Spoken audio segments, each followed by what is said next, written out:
Theresa May jets into a diplomatic storm tomorrow as she prepares for fresh Brexit battles. The Prime Minister's RAF Voyager lands in Warsaw on Thursday morning after Brussels decided to launch a legal fight against Poland's right-wing government for violating EU commitments to democracy and human rights. Mrs. May, who needs backing from all 27 EU countries for a future Brexit deal, risks being caught in the middle as she announces a new defence deal with Poland, unveiling a £5 million a package to counter Russian propaganda, and announcing military training between the British and Polish armies. She will say, "Poland matters greatly to the UK. Our partnership is broad, vibrant and diverse, and we both share a steadfast commitment to Europe's security and defence." The PM flies out on an RAF Voyager in the morning. Image Paul Crouch. Mod Crown copyright pub. But her long-planned visit risks being overshadowed by a growing row between Poland and the EU.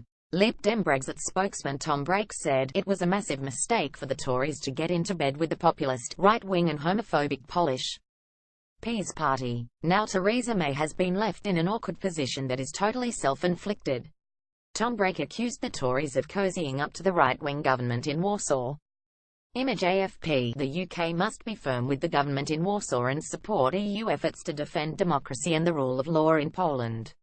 Theresa May rightly committed defending liberty, democracy and the rule of law in Europe. Now it's time to deliver. New laws give the new Polish government greater control of a top court and a key judicial body. She will hold talks with her opposite number in the Polish capital. Image Moment RF. The EU Commission tonight launched what was branded the nuclear option, triggering Article 7 of its treaties, a process which could see Poland stripped of its EU voting rights.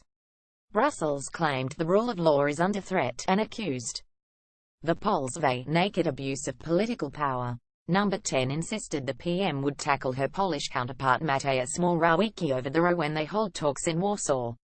Mrs. May's spokesman said tonight, "We place great importance on respect for the rule of law and expect all our partners to abide by international norms and standards." The Prime Minister will raise her concerns with Mr. Morawiecki when they meet tomorrow.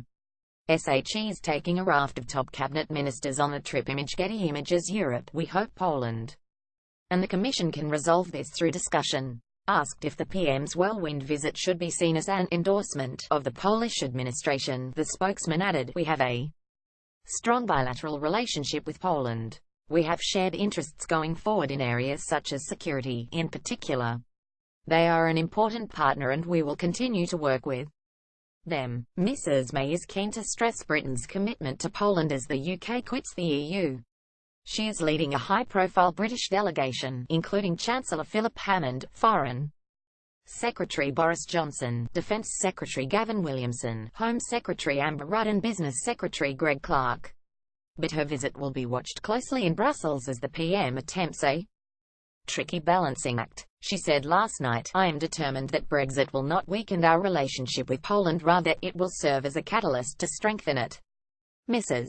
May is keen to stress the close links between Poland and the UK as Britain leaves the EU. Image AFP. "That is why I'm in Warsaw today, to ensure that we can work even more closely together to ensure the security and prosperity of our nations in the years ahead.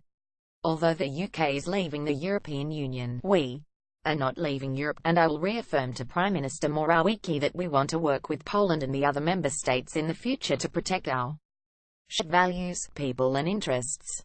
We are building a strategic partnership from a base of shared history and deep ties of friendship that will continue to flourish long after our departure from the EU. The bilateral defence treaty we are signing today is a powerful symbol of our continued close cooperation.